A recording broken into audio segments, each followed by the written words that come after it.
Bismillahirrahmanirrahim. Assalamualaikum warahmatullahi wabarakatuh.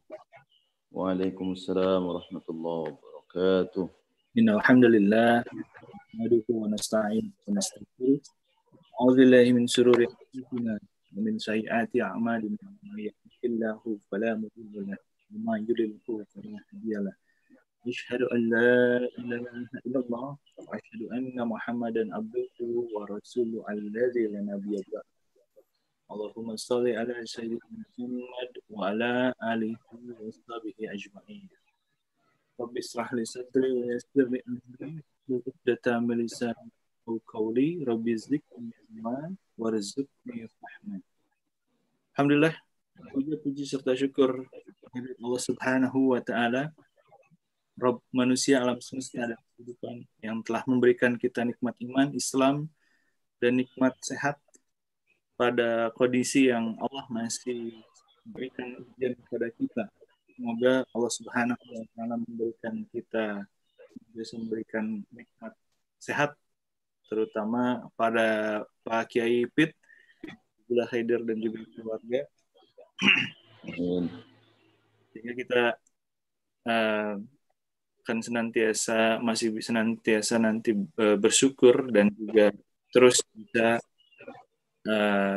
hadir ya dalam kajian-kajian yang Allah akan muliakan. Assalamualaikum Pak Kiai. Waalaikumsalam warahmatullahi wabarakatuh. Apa kabar Mas Adit? Alhamdulillah sehat Pak Kiai. Alhamdulillah. Tema kita hari ini adalah zikir yang melembutkan hati ya Pak Kiai, dalam kajian tasawuf Jumat subuh, bersihkan hati, raih sukses sejati. Baik. Kemarin setelah kita bahas bahwasanya ada zikir yang menghidupkan hati, ya sudah kita kemarin juga bahas juga ada zikir yang bisa mematikan hati. Lalu hari ini kita akan membahas bagaimana zikir yang melembutkan hati. Nah, untuk lebih mengefisienkan waktu nih, jadi Bapak Dol untuk bisa menyampaikan. Baik, terima kasih Mas Adit. Bismillahirrahmanirrahim.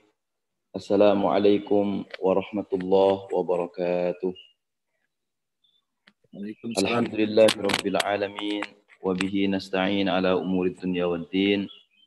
Assalatu wassalamu ala asyrafil anbiya'i wal mursalin sayyidina wa maulana Muhammadin wa ala alihi wa ashabihi wa man ittaba'ahum bi ihsanin ila yaumiddin. Laqad qala Allah Ta'ala fil Qur'anil Karim, a'udzu billahi minasy syaithanir rajim. Bismillahirrahmanirrahim. Potongan ayat ini di ujungnya adalah di surah Al-Ahzab ayat 35. وَالذَّاكِرِينَ اللَّهَ كَثِيرًا وَالذَّاكِرَاتِ أَعَدَّ اللَّهُ لَهُم مَغْفِرَةً وَأَجْرًا عَظِيمًا. Sadaqallahul azim wa sadaqa rasuluhul karim wa nahnu ala dzalika minasyahidin wasyakirin. Amma ba'du, yang saya hormati Mas Adit yang selalu setia menemani kita di kajian tasawuf Jumat subuh, bersihkan hati, raih sukses sejati. Yang saya hormati juga teman-teman tim Madrasah Ukhuwah, ada Kang Dedi dan juga yang lain-lainnya. Wabil khusus juga Ketua STIMIK, Direktur kita, Ketua kita, Dr. Abdurrahman, dan serta para peserta Zuminar yang dimuliakan Allah SWT. Pertama sekali tentu saja kita patut bersyukur kepada Allah SWT bahwa hingga hari ini, hingga detik ini kita masih diberi kesempatan oleh Allah untuk selalu lapang dalam berbuat kebajikan, selalu tergerak hati kita, ringan tubuh kita, ringan anggota badan kita untuk melakukan kebaikan. Ini nikmat yang luar biasa dari Allah SWT, di samping nikmat-nikmat yang lain, terutama dasar dari keringanan kita dan kelapangan kita melakukan kebaikan tadi adalah khususnya nikmat iman dan Islam. Ini patut kita syukuri, patut kita hayati sebagai nikmat Allah yang paling agung yang diberikan kepada kita. Ini nikmat yang hakiki sekali oleh Allah SWT diberikan kepada kita. Maka kita patut bersyukur sesyukur-syukurnya kepada Allah SWT. Tentu saja juga bukan sebagai rutinitas, tapi sebagai bagian dari juga penghayatan kita sebagai hamba Allah, sebagai umat Rasulullah, yaitu kita patut bersolawat dan bersalam kepada Rasulullah Muhammad SAW, baik dalam bentuk ucapan sallallahu ala Muhammad wa ali Muhammad, dan juga dalam perbuatan, yaitu kita terus meneladani beliau sampai akhir hayat kita nanti, yaitu meneladani apa yang sudah diucapkan beliau sebagai ajaran, apa yang dicontohkan dengan perbuatan beliau sebagai contoh-contoh dan uswah hasanah, ataupun sunnah-sunnah lainnya yang termaktub dalam ahadits dan sunnah-sunnah yang diberitakan oleh para orang-orang terpercaya kepada kita semua. Nah, ini juga bentuk salawat dan salam kepada Rasulullah Muhammad SAW. Mudah-mudahan sampai akhir hayat kita nanti, kita masih diberi kesempatan oleh Allah untuk bersalawat dan bersalam kepadanya. Amin, Allahumma amin. Baik, tema kita adalah zikir yang melembutkan hati. Minggu lalu kita membahas tentang zikir yang menghidupkan hati. Tema kita pagi ini sebenarnya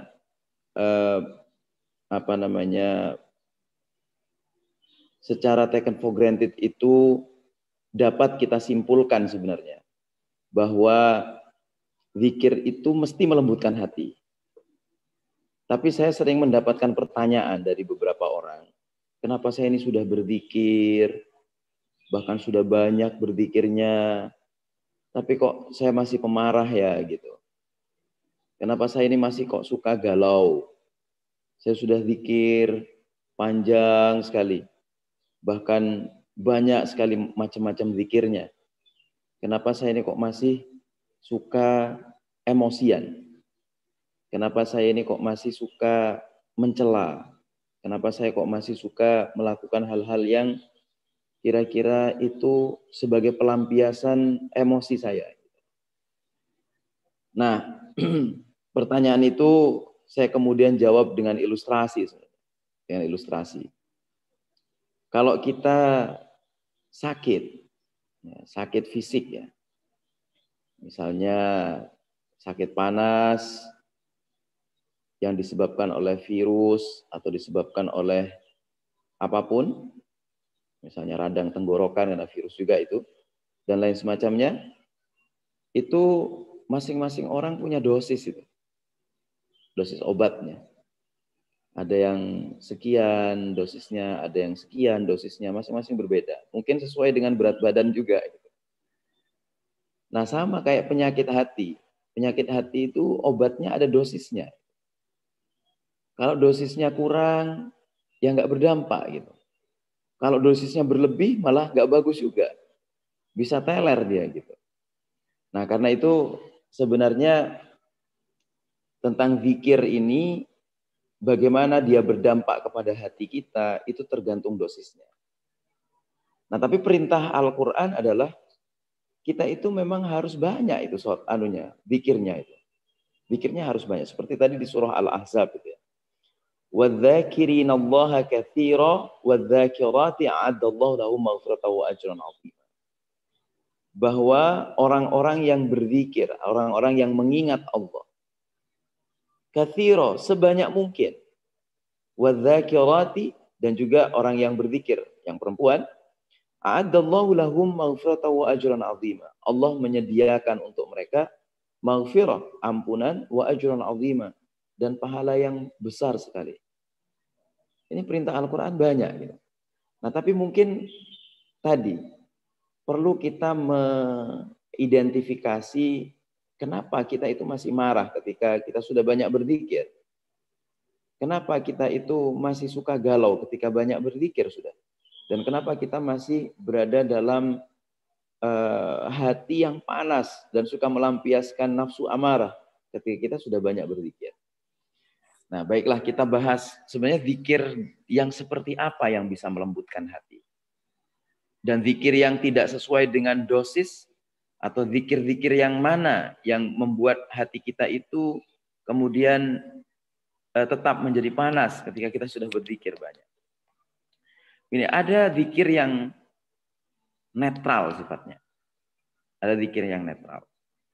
Saya mendapatkan ini secara ijazah, secara sanadian dari kiai saya. Namanya beliau itu Kiai Shahih Syakir.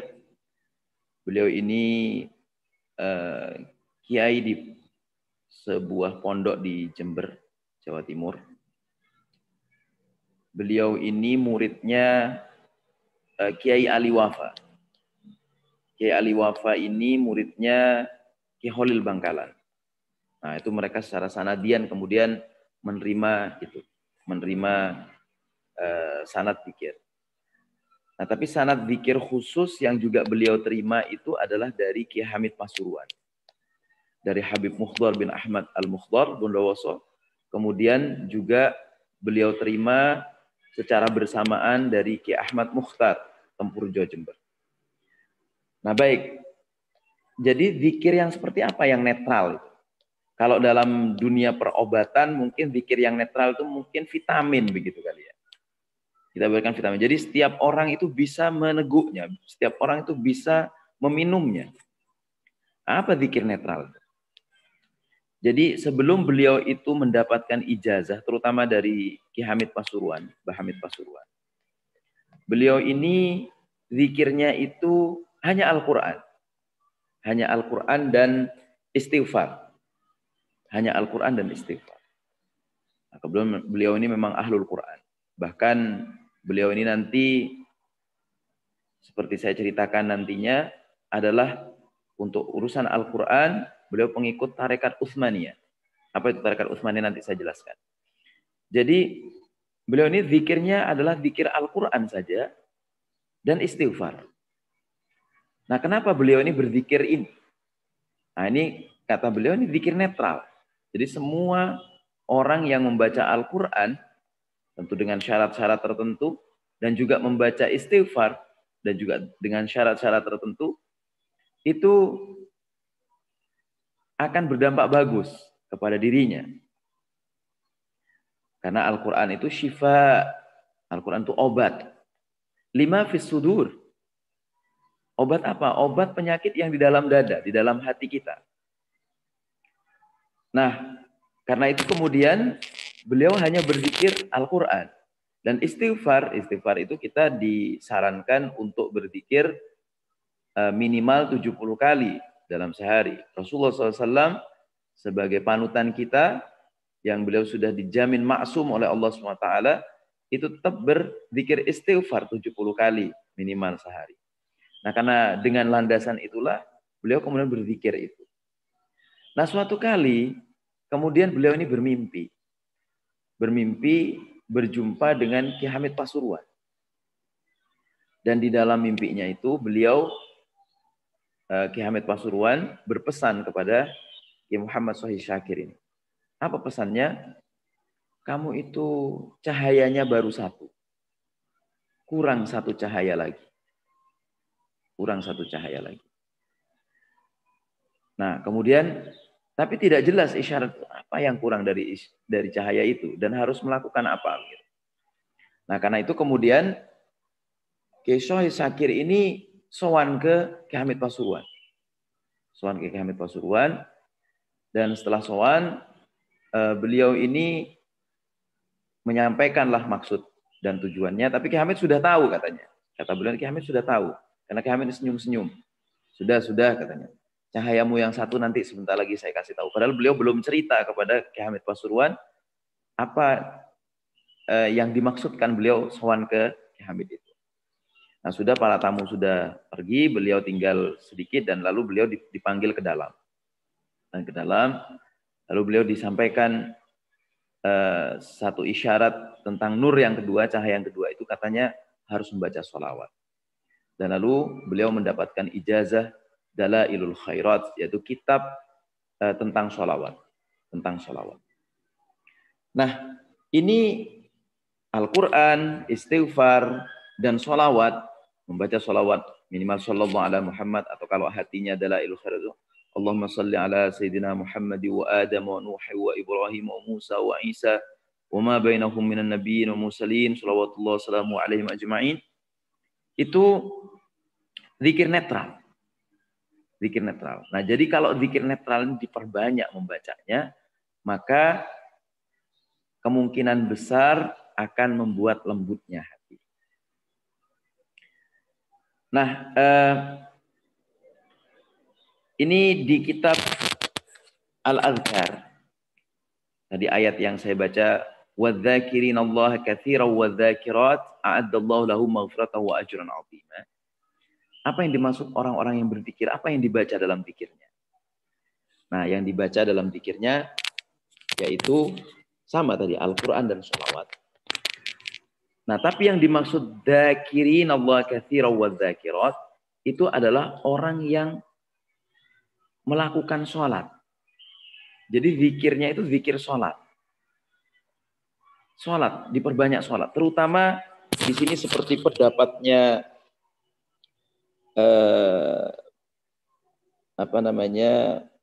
Abul Hasan Al-Wahidi yang mendapatkan dari Ibnu Abbas radhiyallahu an, bahwa yang dimaksud dengan dzakirin Allah katsira itu adalah yadhkuruna fi adbari sholawat, yaitu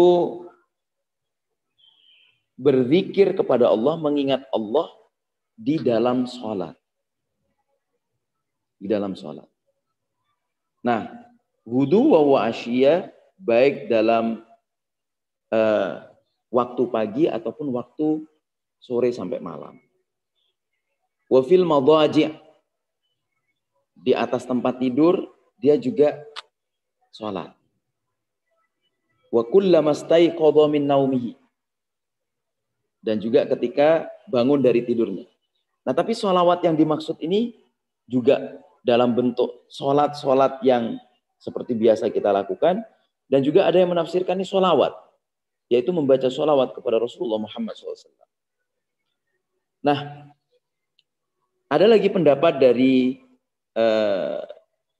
Imam Mujahid, bahwa yang dimaksud dengan yakni wadzakirin Allah katsiran wadzakirat itu adalah yaitu orang yang membaca sholawat dan juga yang melaksanakan sholat. Yani man shollas sholawati al-khamsa bihuquqiha fahuwa dakhilun fi qaulillahi ta'ala wadzakirin Allah katsiran wadzakirat. Nah, ini seperti disampaikan oleh Imam Mujahid, dan dinukil dari Imam Al-Wahidi yang beliau mendapatkan dari Imam Atha, bahwa yang dimaksud adalah sholawat, yaitu sholat fardu yang 5 dilaksanakan dengan penuh khusyuk dan dilaksanakan dengan tuma'ninah beserta syarat-syaratnya.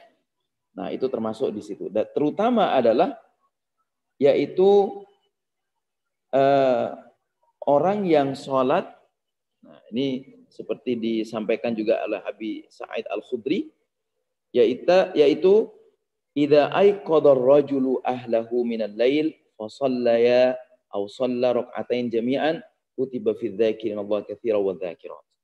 Jadi yang dimaksud juga adalah terutama sholat malam. Jadi kembali kepada zikir yang melembutkan hati. Jadi apa zikir yang melembutkan hati? Yaitu membaca Al-Quran, membaca sholawat, dan juga istighfar, terutama di dalam sholat, dihayati betul bacaan Qurannya, dihayati betul bacaan sholawatnya. Karena dalam sholat itu ada membaca Al-Quran dan juga membaca sholawat. Nah, setelah itu juga menghayati bacaan-bacaan istighfar, bacaan ampunan, mohon ampun kepada Allah SWT. Nah, juga di luar sholat. Nah, juga yang lebih penting adalah ketika waktu malam, orang lagi tidur, semuanya kemudian bangun, lalu melaksanakan sholat malam. Nah, tadi saya bercerita bahwa Ki Hamid Pasuruan itu menyampaikan satu nur lain, yaitu sholawat sebagai penyeimbang dari nur yang satunya, itu membaca Al-Quran kepada Ki Sohi Syakir. Nah, Ki Sohi Syakir ini memang pengikut tarekat Utsmaniyah dan Syadziliyah. Apa tarekat Utsmaniyah itu? Tarekat Utsmaniyah adalah yaitu membaca Al-Quran. Nah, ini saya mendapatkan, ini Al-Quran ini dari beliau. Saya mendapatkan Al-Quran ini dari beliau, dikasih hadiah sebagai bagian dari tarekat Utsmaniyah. Jadi membaca Al-Quran itu dalam waktu 6 hari. Jadi mulai hari Jumat sampai Kamis. Nah, yang di hari Jumat itu apa yang dibaca? Yaitu mulai dari surah Al-Fatihah sampai dengan surah Al-Ma'idah. Itu di hari Jumat. Ini tarekat Utsmaniyah. Jadi membaca Al-Quran, mendawamkan Al-Quran, yaitu mulai dari surah Al-Fatihah sampai surah Al-Ma'idah. Itu untuk hari Jumat. Nah, kemudian hari Sabtu mulai dari surah Al-An'am sampai dengan surah At-Taubah. Dari surah Al-An'am sampai surah At-Taubah. Kemudian di hari Ahadnya, yaitu dari surah Yunus sampai surah Maryam. Dari surah Yunus sampai surah Maryam. Kemudian hari Senin itu dari surah Thaha sampai surah Al-Ankabut. Ya, sampai surah Al-Ankabut. Kemudian untuk hari Selasanya dari surah Al-Ankabut sampai surah Shad.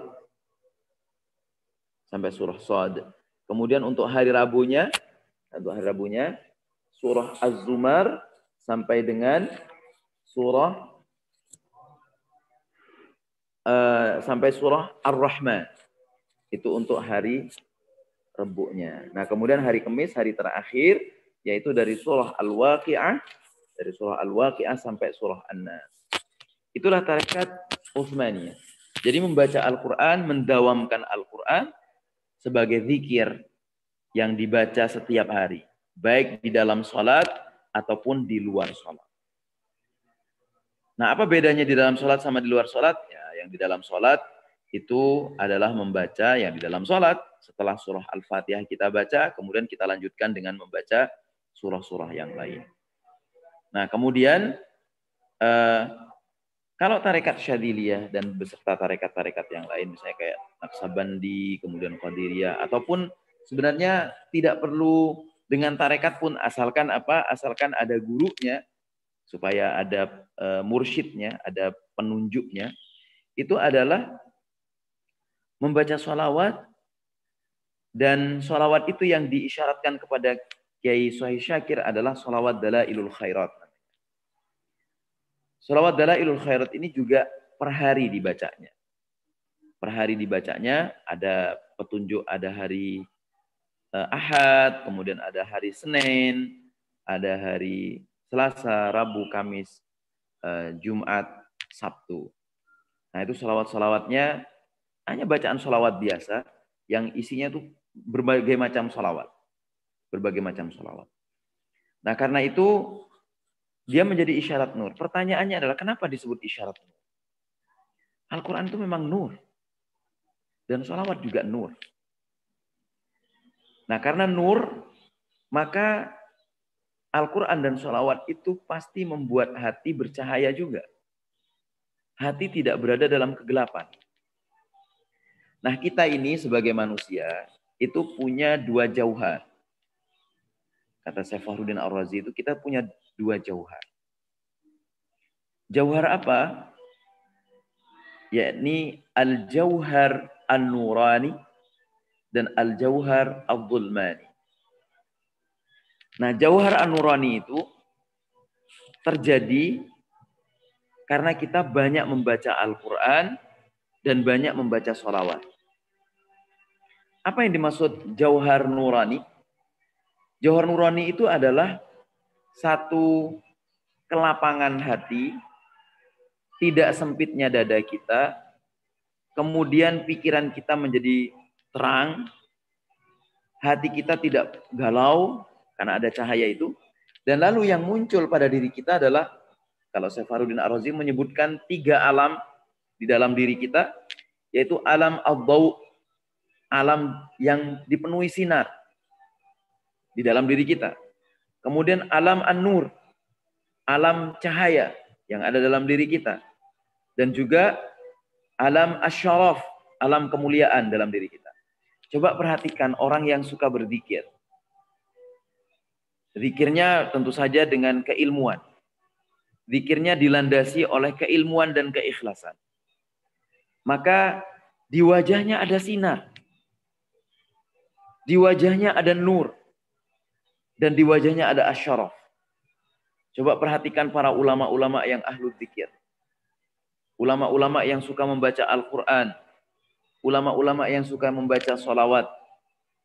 Maka mereka itu pasti di wajahnya ada ad-daw, ada sinar.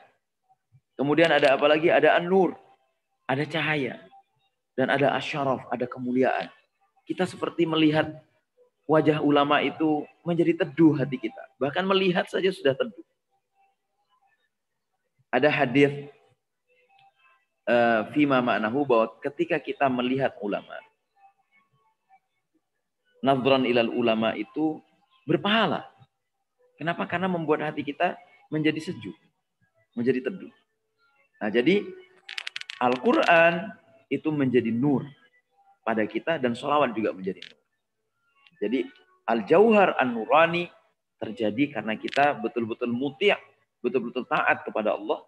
Dan dalam ketaatan itu kita kemudian dalam zikir kita yang menjadi andalan itu adalah Al-Quran dan sholawat. Disertai istighfar kepada Allah SWT. Nah, al-jauhar yang kedua, al-jauhar al-zulmani. Itu biasanya terjadi karena banyak hal. Lalu bagaimana kalau ada orang sudah membaca Al-Quran, ada orang sudah membaca sholawat, membaca istighfar sebagai zikir netral yang membuat hati kita ini menjadi tenang gitu, tapi kok masih suka pemarah misalnya, suka melampiaskan emosinya misalnya, atau suka galau misalnya, atau bahkan suka melakukan hal-hal yang di luar pikiran. Nah, itu kemungkinan ada 3 hal. Orang sampai kemudian mengalami atau ada pada dirinya al-jauhar al-zulmani, yaitu substansi diri yang menggelap, yang bersifat gelap. Apa 3 hal itu?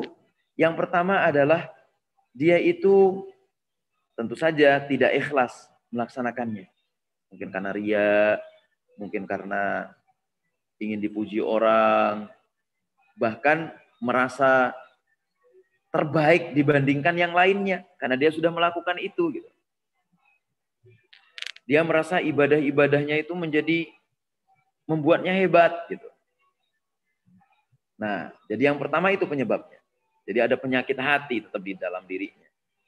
Kemudian yang kedua, jadi dia suka mengikuti hawa nafsunya. Nah, misalnya ya, dia membaca Al-Quran karena hawa nafsu. Dia membaca sholawat karena hawa nafsu. Maksudnya apa? Ada kepentingan-kepentingan terselubung pada pembacaan zikirnya itu. Apa misalnya kepentingan terselubung itu? Karena dia misalnya ingin memperoleh harta benda. Karena dia misalnya ingin mendapatkan kesaktian. Atau karena dia ingin mendapatkan sesuatu yang bersifat duniawi lah.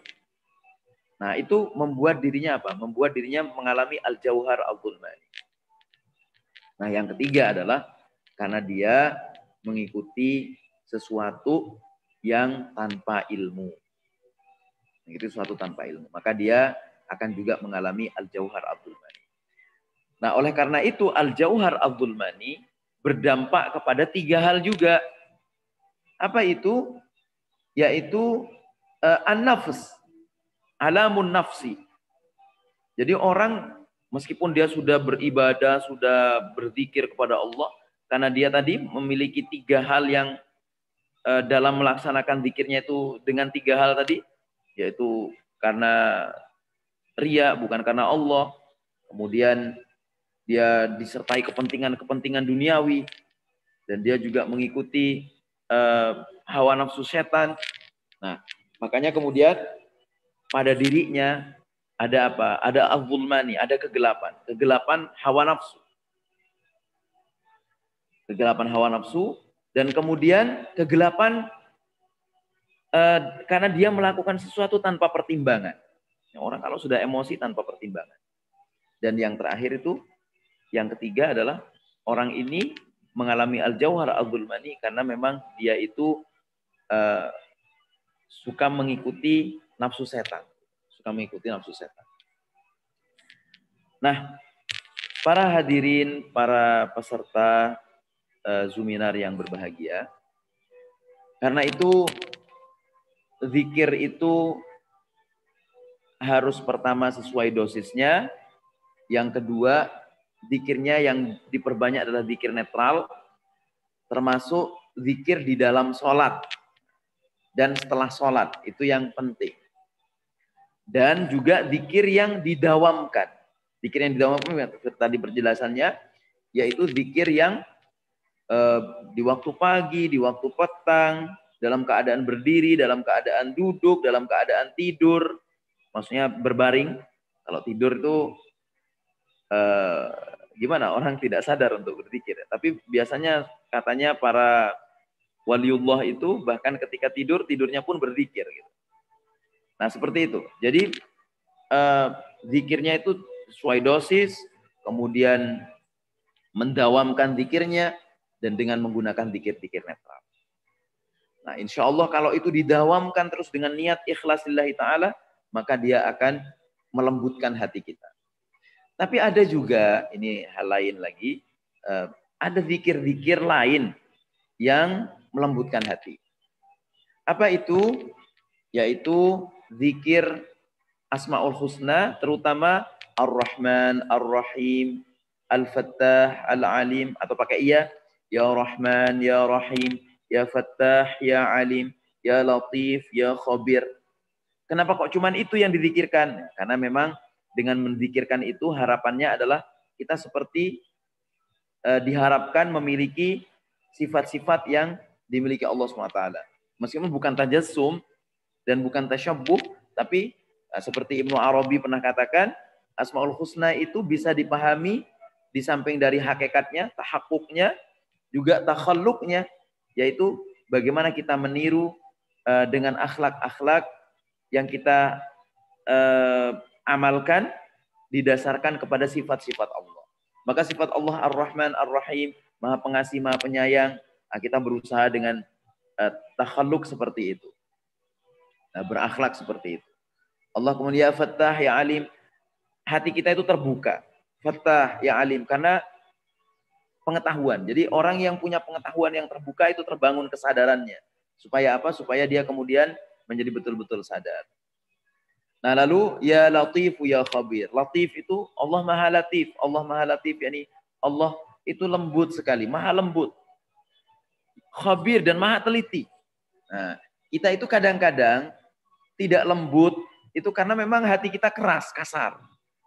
Tapi juga karena tidak teliti. Nah orang kalau tidak teliti, gerusa-gerusu, itu mesti karakternya juga gerusa-gerusu. Nyetir mobil saja orang kalau gerusa-gerusu, itu gerusa-gerusu. Kita jadi nggak nyaman gitu, disetiri orang yang gerusa-gerusu itu. Ya kan? Kita itu misalnya bertemu sama orang yang gerusa-gerusu juga nggak nyaman itu. Nah makanya Ya Latif, Ya Khabir. Kenapa orang itu menjadi gerusa-gerusu? Karena dia tidak punya kelembutan di hatinya, dan juga dia gerusa-gerusu karena tidak teliti, teledor, ceroboh. Nah, orang yang seperti itu biasanya juga tidak lembut hatinya. Makanya kita disarankan berzikir ini. Ya Allah, Ya Rahman, Ya Rahim, Ya Fattah, Ya Alim, Ya Latif, Ya Khabir, Ya Allah, Ya Rahman, Ya Rahim, Ya Fattah, Ya Alim, Ya Latif, Ya Khabir, Ya Allah, Ya Rahman, Ya Rahim, Ya Fattah, Ya Alim, Ya Latif, Ya Khabir. Berapa kali terserah. tidak ada batasannya. Loh, kalau dosisnya kelebihan gimana? Nah, kalau yang netral-netral ini, ya, yang netral-netral ini, zikir-zikir netral itu mau dosis berapapun, asal dia pas waktunya, nah, tidak menggunakan seluruh waktu, maksudnya dari pagi sampai malam zikir terus, nah, itu juga nggak boleh gitu. Nah, itu berlebihan itu. Jadi sesuai waktunya saja. Waktu-waktu sholat kita zikir itu sedapat mungkin kita berzikir itu, misalnya membaca Al-Quran setiap habis sholat, meskipun cuma beberapa lembar, atau ada waktu-waktu khusus kita membaca Al-Quran, ada waktu-waktu khusus kita membaca sholawat, ada waktu khusus atau setiap habis sholat kita membaca istighfar, membaca tadi di samping zikir-zikir yang memang sudah dipakemkan ya, dalam sholat dan habis sholat gitu, zikir setelah sholat, nah, itu dipakemkan. Nah, di samping zikir-zikir itu ditambah lagi misalnya zikir yang tadi sholawat, kemudian ya Allah ya Rahman ya Rahim ya Fattah ya Alim ya Latifu ya Khabir, misalnya itu. Kemudian ada zikir lain yaitu misalnya kita membaca hasbunallah wa ni'mal wakil, ni'mal maula wa ni'mal nasir, wala haula wala quwata illa billahil azim. Itu juga melembutkan hati. Nah, adakah zikir yang mengeraskan hati? Nah, ada zikir yang mengeraskan hati itu ada. Apa? Semua zikir yang diniatkan untuk kepentingan dunia itu biasanya mengeraskan hati. Termasuk berzikir Al-Quran. Nah, tapi ada zikir-zikir. Nah, makanya dulu Ki Hamid Pasuruan berpesan kepada Ki Sohih Sakir yang juga kemudian disampaikan kepada kami, kepada saya khususnya. Saya itu misalnya membaca hizib-hizib ya. Kayak hizib Bahar, hizib Nasor, itu hizib-hizib itu doa-doa yang ditulis didasarkan pada ilham mukasyafah, baik yang ditulis langsung ataupun yang diambil dari Al-Quran. Ahzab itu ada hizib Bahar, hizib Nasor, dan lain semacam, termasuk Ratibul Haddad dan seterusnya itu kalau saya disarankan misalnya waktu membaca hizib Bahar sama hizib Nasor itu ketika usianya sudah 40 tahun. Tapi saya waktu itu sudah mendapat ijazah membaca hizib itu ketika usia saya udah masih 30 tahun. Nah, saya dipanggil sama Ki Sohih Syakir waktu itu, saya sudah tinggal di Jakarta waktu itu. Tapi kemudian saya dipanggil untuk bersowan kepada beliau. Nah, ternyata beliau memberikan ijazah membaca hizib. Nah, tapi kata beliau, ijazah hizib ini boleh dibaca, boleh enggak. Nah, saya sampai sekarang tidak membacanya. Untuk hizib Nasor sama hizib Bahar. Nah, karena saya merasa ya sudahlah, insya Allah cukup dengan Al-Quran dan sholawat, istighfar, hasbunallah, tahlil la ilaha illallah, sama yang tadi Asmaul Husna misalnya. Ya Allah, ya Rahman, ya Rahim, ya Fattah, ya Alim, ya Latif, ya Khabir. Dan beberapa zikir lain. Nah, intinya sebenarnya adalah zikir-zikir itu, terutama zikir-zikir netral tadi, kalau kita laksanakan lillahi ta'ala, insya Allah akan melembutkan hati. Tapi juga harus dihayati. Zikirnya itu dihayati. Zikir dihayati itu gimana? Betul-betul ketika membaca misalnya, ya Allah, ya Rahman, ya Rahim, ya Fattah, ya Alim, ya Latif, ya Khabir, itu betul-betul dihayati. Bahwa kita itu benar-benar rendah di hadapan Allah. Kita mohon kepada Allah supaya Allah itu benar-benar melindungi kita. Allah itu merahmati kita. Allah itu memberikan keberkahannya untuk kita. Dan Allah itu benar-benar menjaga diri kita dari amarah, dari berpikir yang tidak benar, dari melakukan hal-hal yang tidak benar, dan seterusnya. Kita mohon perlindungan dari Allah SWT. Maka itu insya Allah akan menjadi zikir yang melembutkan hati.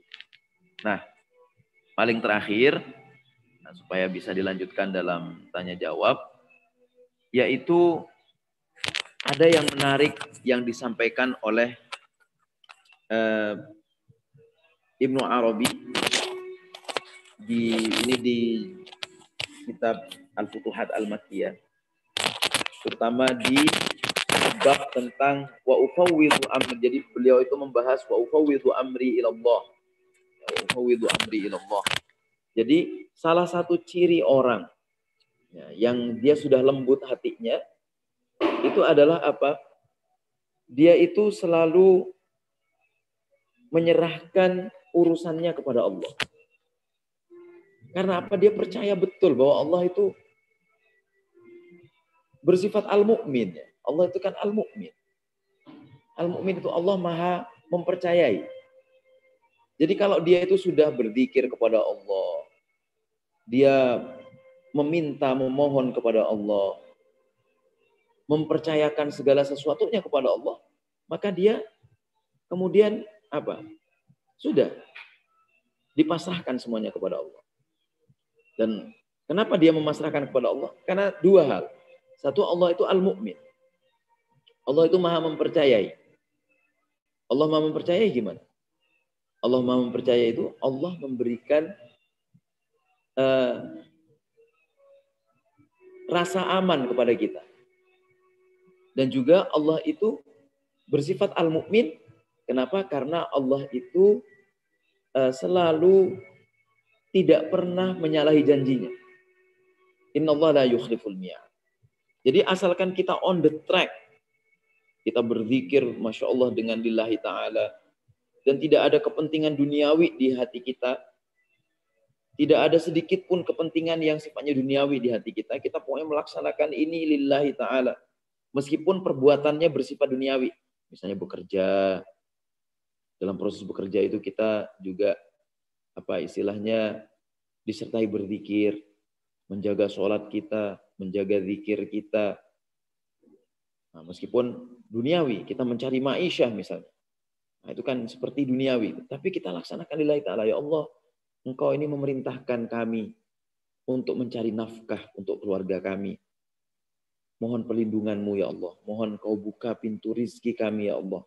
Yang telah Engkau tetapkan kepada kami. Permudahlah ya Allah. Jadi itu akan membuat apa? Membuat orang itu kemudian percaya bahwa innallaha la yukhliful mi'ad. Allah SWT tidak akan pernah menyalahi janjinya. Bahkan ketika Allah itu memberikan rizki, Allah tidak akan pernah salah alamat. Tidak pernah alamat Allah itu alamat palsu. Tidak pernah itu. Kenapa? Karena Allah itu innallaha la yukhliful mi'ad. Allah itu tidak pernah menyalahi janji.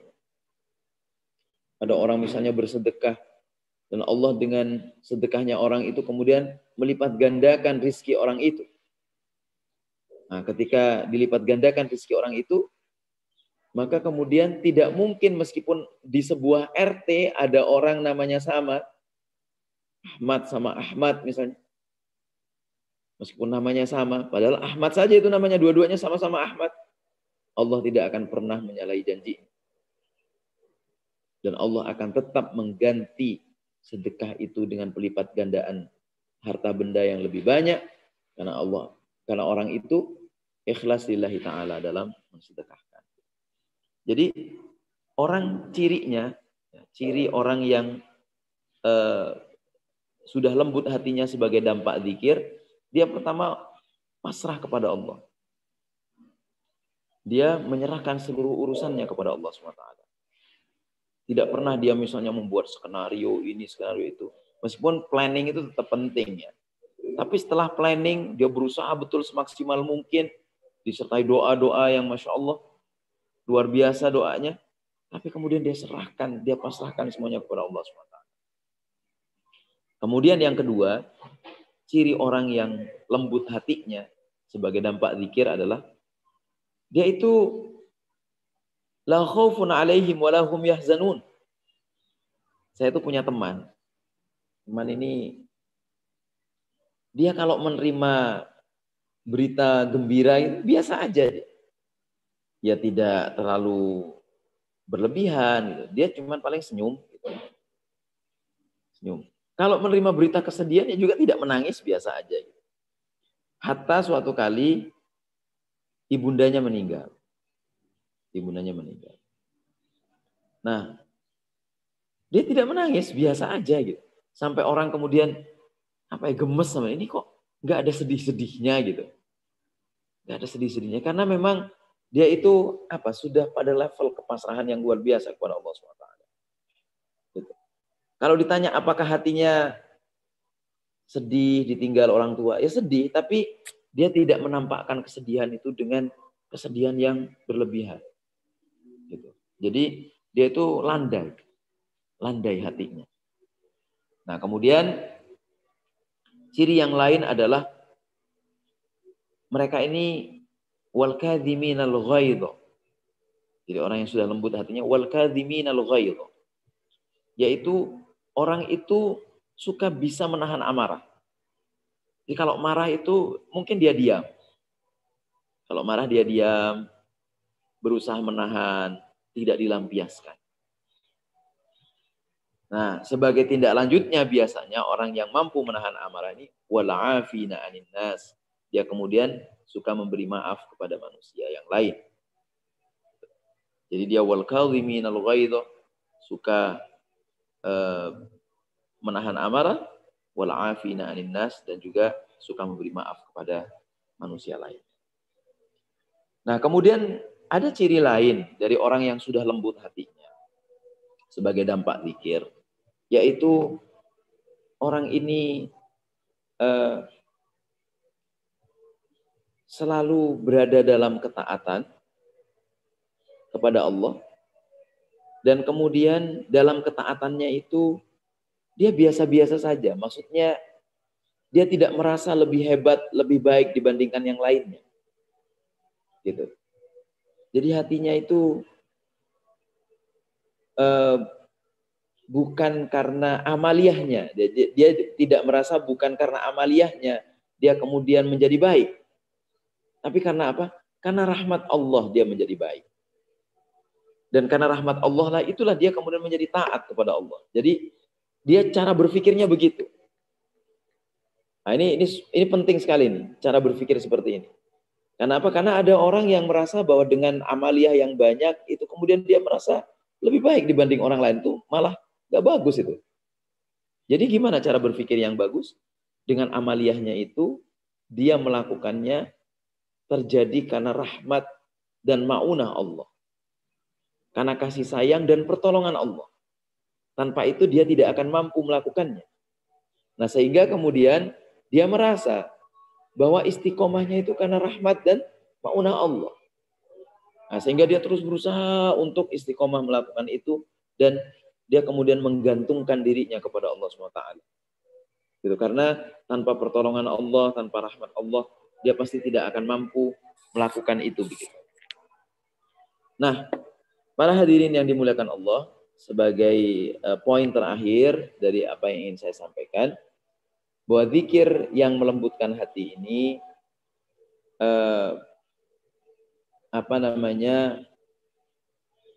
menjadi satu upaya kita dalam hal menata hati kita. Bahwa sebenarnya kalau kata Syekh Nawawi dalam Al-Adhkar An-Nawawiyah itu, zikir itu menjadi melembutkan porosnya atau fondasinya adalah lillahi ta'ala saja. Karena itu kita harus menata hati kita dalam melakukan zikir itu betul-betul lillahi ta'ala. Sehingga kemudian apa yang kita lakukan dalam zikir itu berdampak yang hebat menjadi kelembutan hati bagi kita semuanya. Itu saja mungkin yang ingin saya sampaikan, Mas Adit dan para hadirin hadirat semuanya. Kalau ada yang mau dipertanyakan, dipersilahkan. Hadanallahu wa iyyakum wal afu minkum. Wassalamualaikum warahmatullahi wabarakatuh. Assalamualaikum warahmatullahi wabarakatuh. Sudah disampaikan tadi sangat mencerahkan dan juga hal-hal yang bisa kita peroleh ya dari apa yang tadi disampaikan oleh Pak Kiai.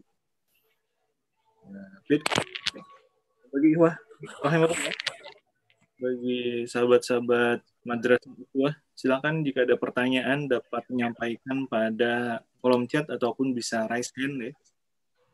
Jadi nanti bisa menyampaikan langsung. Rekan-rekan yang menyimak di YouTube, silakan kalau misalkan ada yang mau disampaikan diketik dalam YouTube, channel YouTube Madrasah Ukhuwah. Untuk nanti insya kita bacakan dan kita sampaikan di Kiai, tentang sholat sholat adalah bentuk dari zikir ya. Ternyata menyampaikan bahwa sholat untuk mengingat Allah. Betul. Wa aqimis sholata lidzikri. Jadi sudah disampaikan bagaimana yang disebut sholat itu sendiri sebagai zikir ya. Tapi pada minggu kemarin kan disampaikan juga bagaimana itu halo, putus. Halo, Pak Kiai. Ya gimana? Minggu kemarin kan disampaikan juga ada zikir fil qalb ya, bahwasanya memang ketika kita berzikir tanpa harus melisankan gitu.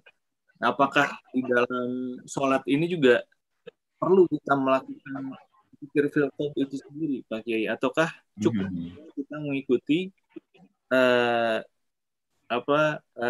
syariat dalam sholat dan menghiyatkan? Baik.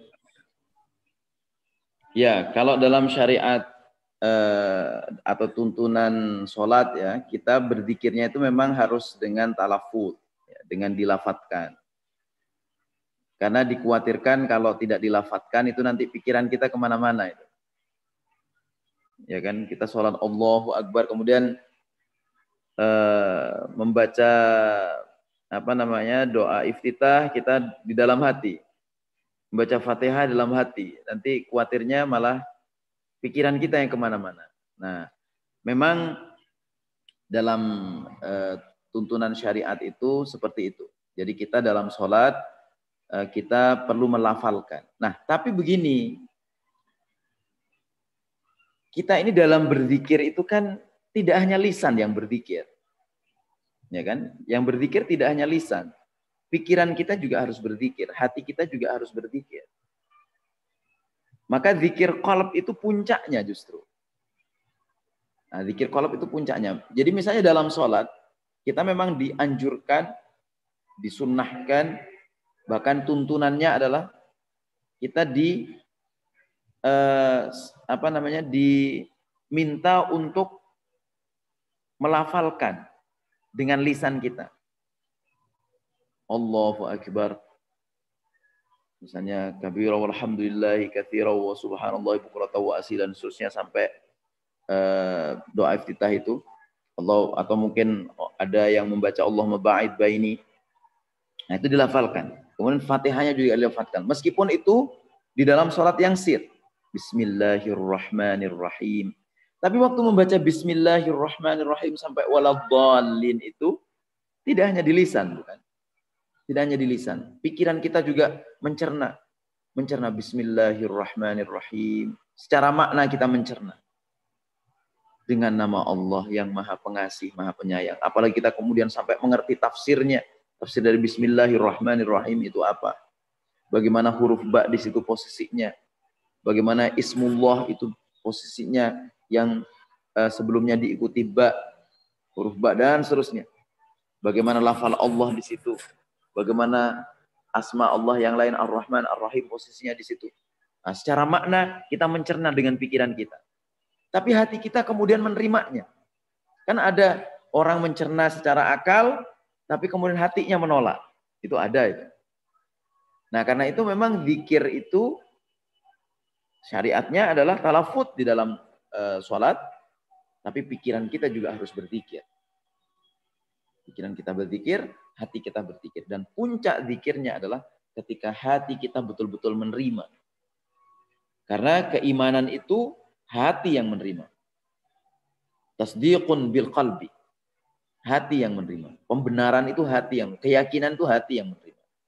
Kalau hati kita nggak yakin, hati kita menolak, hati kita tidak percaya, maka apa yang kita lafalkan pun tidak ada maknanya.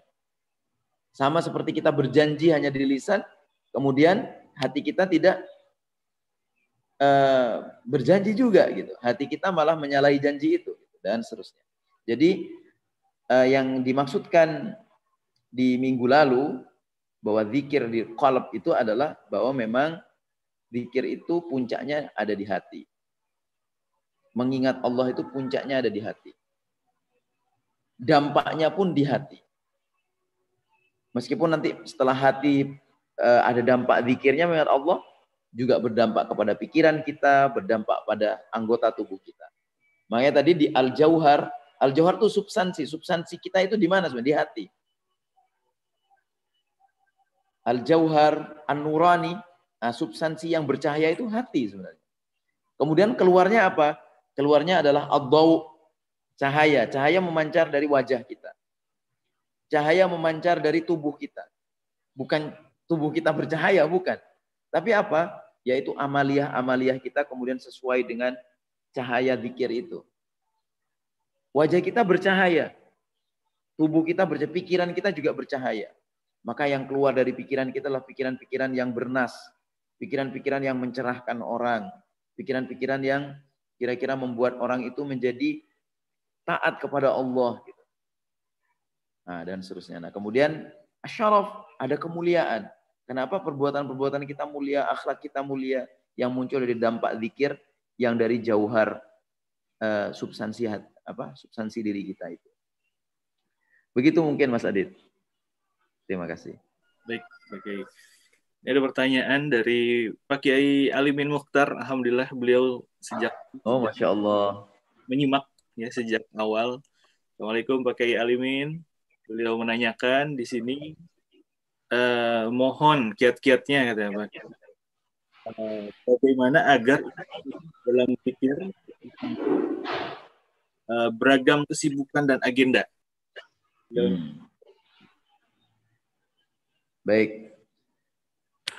Gini, berpikirnya itu untuk soal kiat adalah kita itu bisa dengan 3 hal. Bisa dengan 3 hal. 1, istiqomah waktu. Kalau jumlah jangan dipikirkan.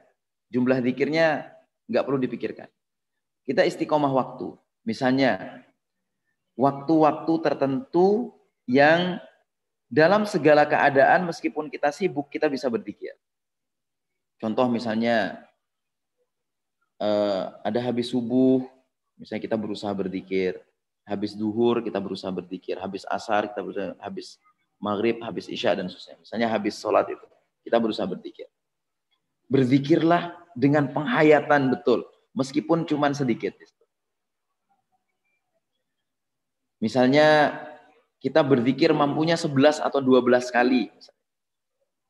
Ya sudah, itu berusaha dalam waktu-waktu itu kita berzikir.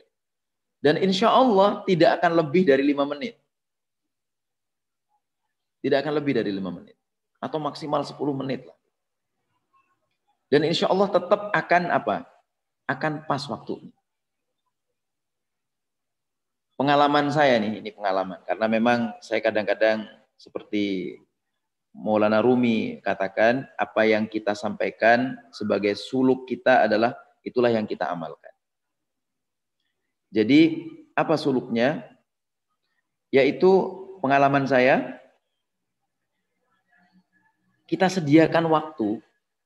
Misalnya kita mau masuk sekolah, atau mau masuk mengajar, atau mau masuk aktivitas itu. Sebutlah jam 7. Nah, sementara ini juga sibuk betul ini. Dari jam habis subuh sampai menuju jam 7 ini kita sibuk betul. Maka misalnya kita berusaha menyempatkan sholat duha meskipun 2 rakaat misalnya. Kemudian lakukan zikir yang terbaik meskipun cuma sebentar. Di sela-sela itu.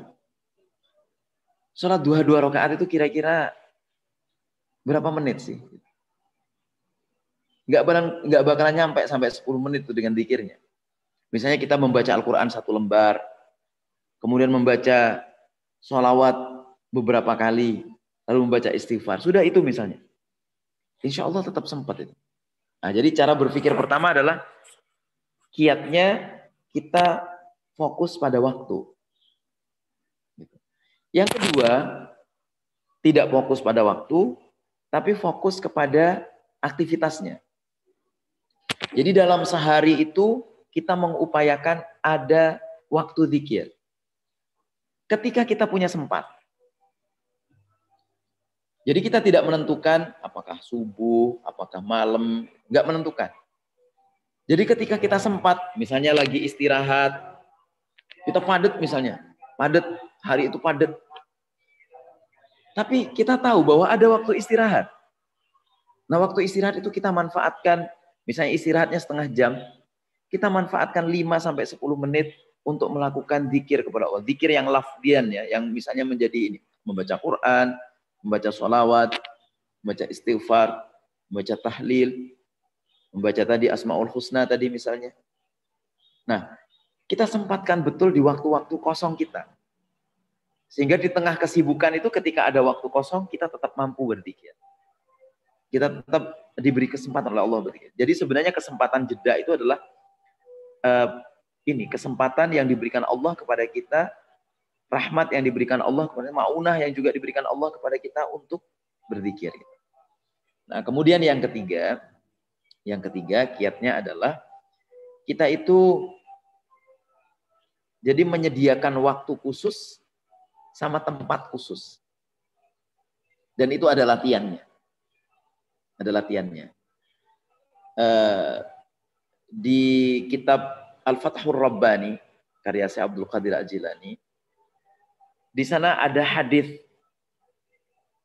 ay kama qala yang fi ma ma'nahu itu, kamu kalau ingin istiqomah dan lalu mendapatkan karamah dari Allah SWT, maka lakukanlah zikir selama 40 hari. Setelah 40 hari dengan waktu dan tempat yang sama dilakukan. Jadi 40 hari itu dalam waktu dan tempat yang sama.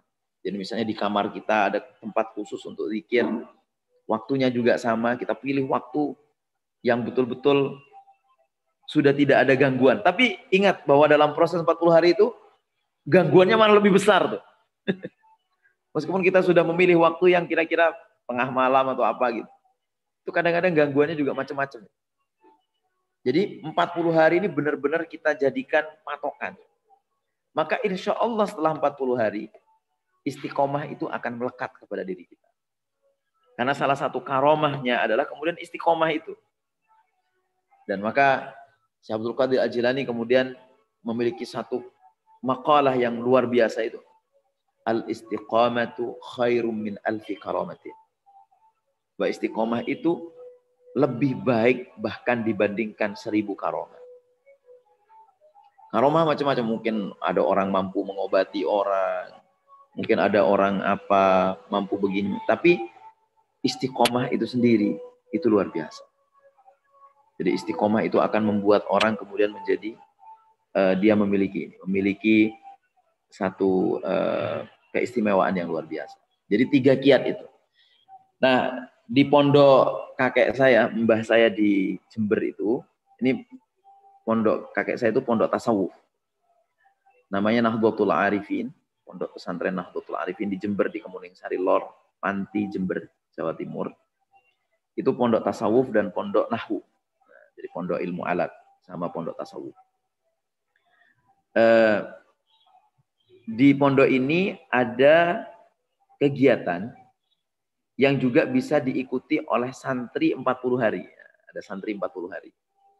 Nah, santri 40 hari itu tugasnya adalah, atau amanah yang diberikan kepadanya adalah menjaga sholat jamaah tidak pernah ketinggalan selama 40 hari.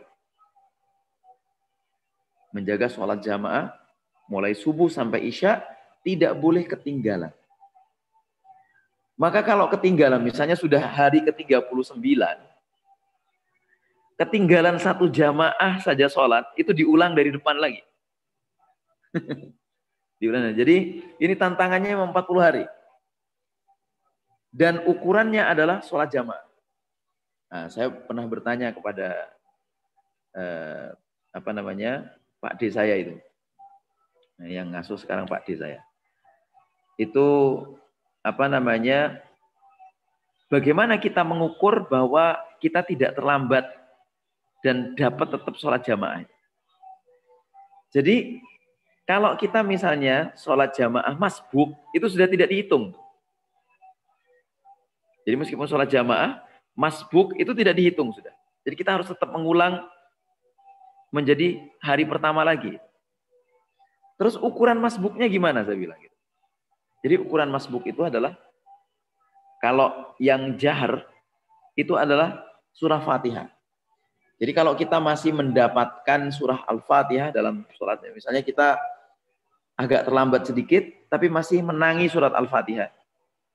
Bismillahirrahmanirrahim. Ar-Rahmanirrahim. Kita masih menangi sampai Ar-Rahmanirrahim. Nah, itu masih bisa dihitung sebagai sholat jamaah yang tidak masbuk.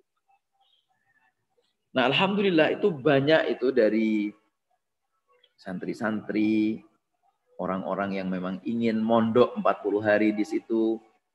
Itu Masya Allah dampaknya luar biasa.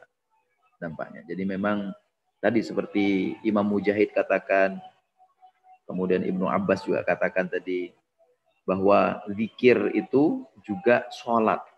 Tafsirnya adalah sholat. Terutama qiyamul lail.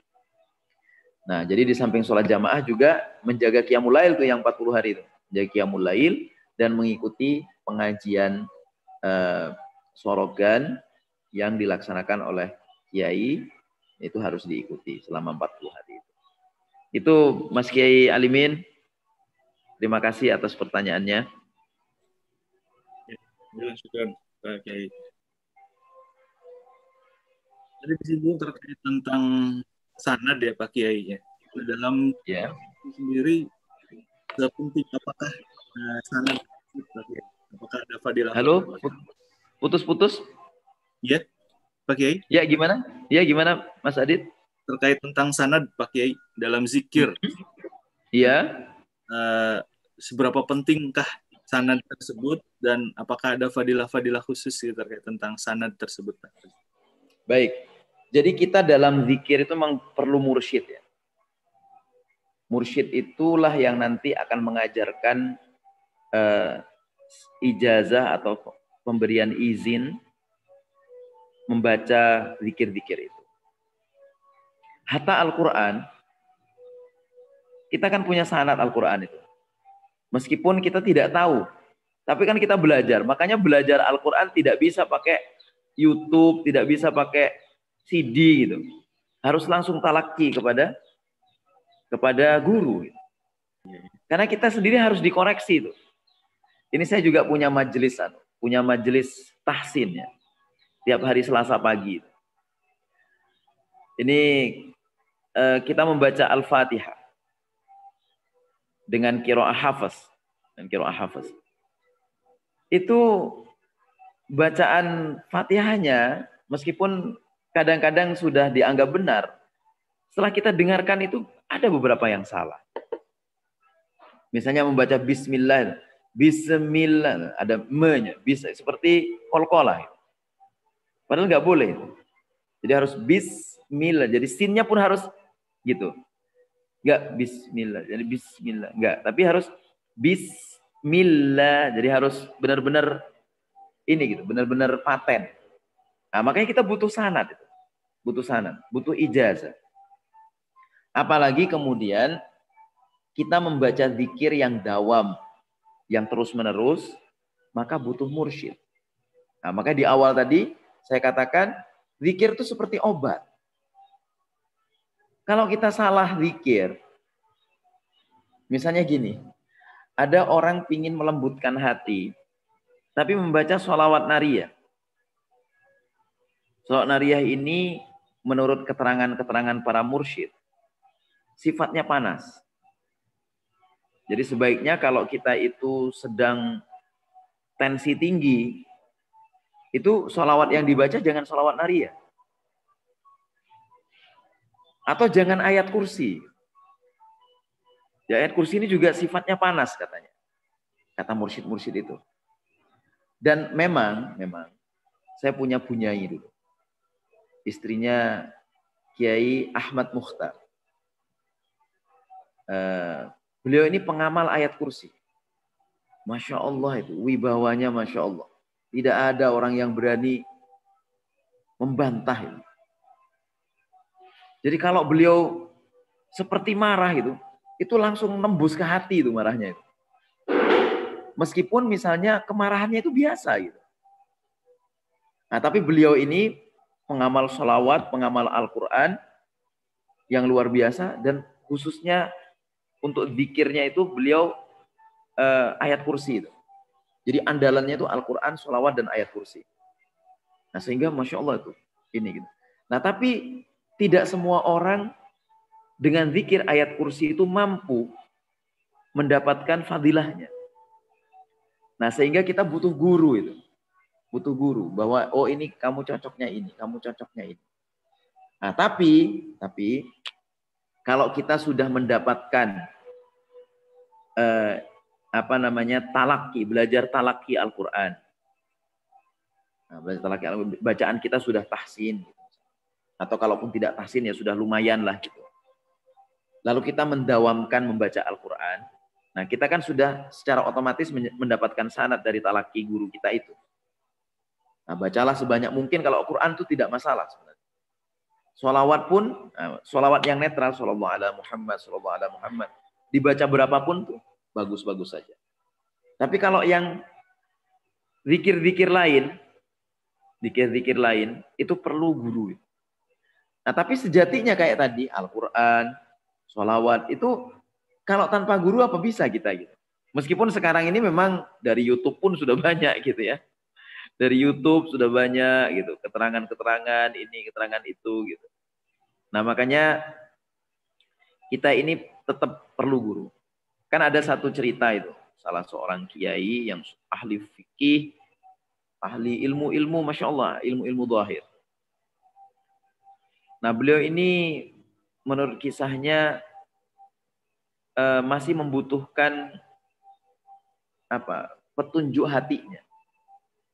Nah, maka beliau mencari guru itu, ke guru ini nggak bisa, guru ini masih belum memuaskan jawabannya, sampai kemudian ke salah seorang kiai di Kediri,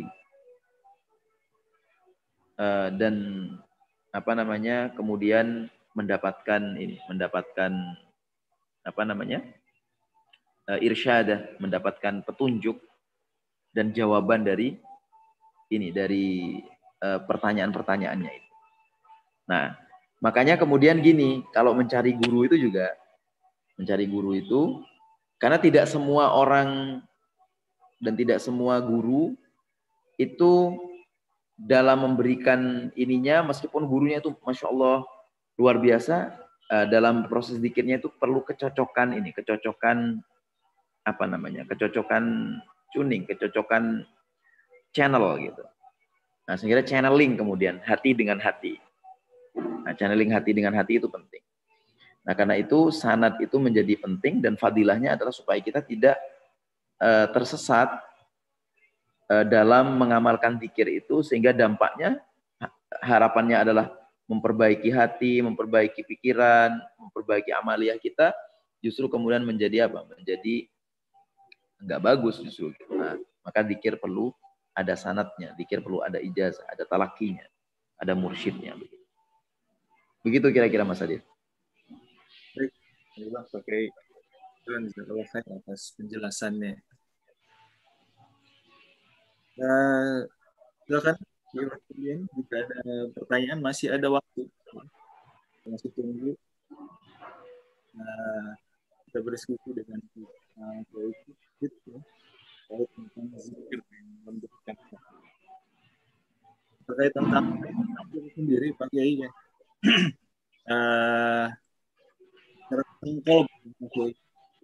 Halo Pak Kiai. Ya, gimana Mas Adit? Ya, berkaitan dengan kolb kemarin kan dibahas juga ya, bahwasanya memang kolb itu sendiri ada zatnya ya, bahwasanya ada di daerah sebelah sini ya, di bawah dada seperti itu.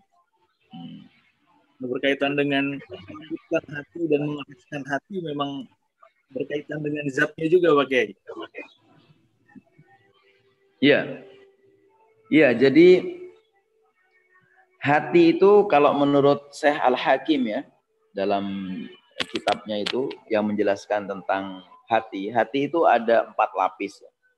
Ada sudur, kemudian ada qalb itu sendiri, kemudian ada fuad, ada lub. Nah, jadi kalau sudur itu lapisan luar. Karena lapisan luar, maka yang diwiswas, digoda oleh setan itu sudur. Hati yang berbentuk sudur itu. Nah, dada. Nah, kemudian ada qalb. Qalb itu di dalam dada. Qalb itu dalam dada. Jadi kalau sudur tadi adalah rasa luar, nah qalb itu rasa dalam. Kalau rasa luar itu nanti juga berkaitan dengan rasa dalam. Nah, dia menjadi penghubung, semacam terminal penghubung. Misalnya kita disakiti oleh orang. Dicubit misalnya, dicubit. Kalau cuman kita rasakan dengan perasaan biasa, maka sakitnya nggak nyampe tembus ke hati itu. Ya kan? Nggak nyampe tembus ke hati. Coba kita dicubit, lalu kemudian ini orang kok nyubit, itu apa nih maksudnya itu? Tembus ke hati, terminalnya adalah dada yang masuk ke hati itu. Nah, sehingga kemudian kita sakit hati. Nah, tapi orang kalau sudah dengan fuad, pertimbangannya bukan rasa lagi. Tapi pertimbangannya nalar dan juga hati terdalam.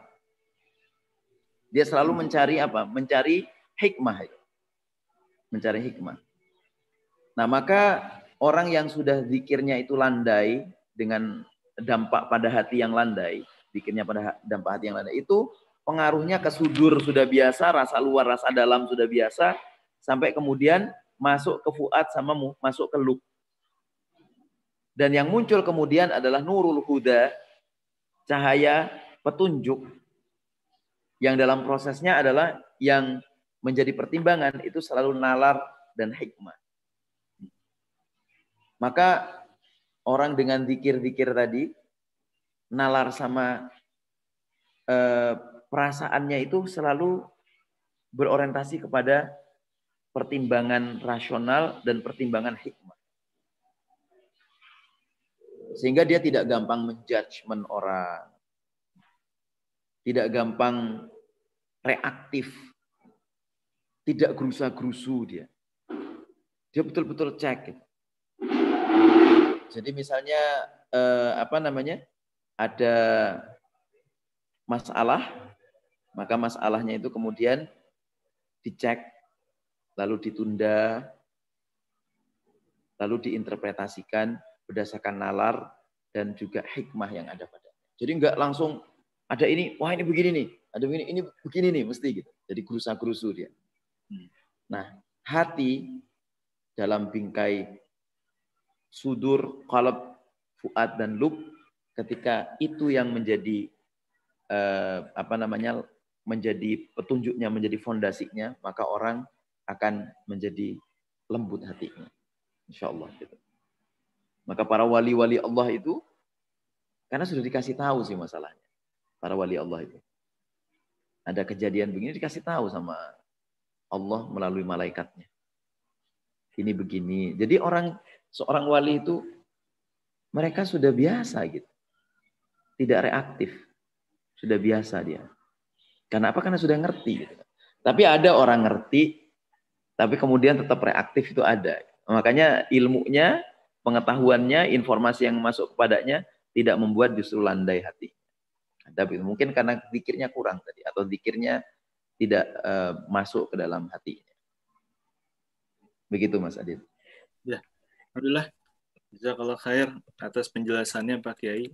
Mudah-mudahan Allah Subhanahu wa taala tadi ilmu yang kita dapatkan dari Pak Kiai itu bisa amin, Allahumma amin. Dengan baik. Lalu tentunya Allah memberikan kelembutan hati kita atas. Amin, Allahumma. Baik Pak Kiai, karena kan waktu sudah juga menunjukkan waktunya ya, sudah habis nih Pak. Jazakallah khair atas penjelasannya dan juga ilmunya. Sama-sama Mas Adit, mudah-mudahan banyak manfaatnya untuk saya pribadi dan juga untuk semuanya. Dan mudah-mudahan Pak Kiai dan keluarga juga sehat. Amin, Allahumma amin. Doa yang sama untuk Mas Adit dan semua peserta. Amin ya rabbal alamin. Insyaallah kita bertemu lagi ya Pak Kiai. dalam Insya Allah. kajian Jumat subuh ya, insya Allah di Insya Allah. depan akan datang dengan tema-tema yang berbeda. Jadi, Insya Allah. terus ikuti ya dan majelis madrasah ukhuwah, insya Allah akan memberikan ilmu-ilmu dengan tema-tema yang berbeda. Oke, jazakallah khair. Baik, terima kasih Mas Adit. Assalamualaikum Mas Adit dan semua peserta semuanya. Tutup dan Mohon maaf kalau ada yang kurang. Terima kasih atas partisipasinya. Alhamdulillah. Alhamdulillah. Yuk sekalian kita tutup dengan hamdalah, alhamdulillah dan doa. Alhamdulillah rabbil alamin. Subhanakallahumma wa bihamdik, asyhadu an la ilaha illa anta, astaghfiruka wa atubu ilaik. Wabillahi taufiq wal hidayah. Assalamualaikum warahmatullahi wabarakatuh. Waalaikumsalam warahmatullahi wabarakatuh. Terima kasih Mas Adit. Ya, terima kasih. Ya. Saya matikan ya pakai ya.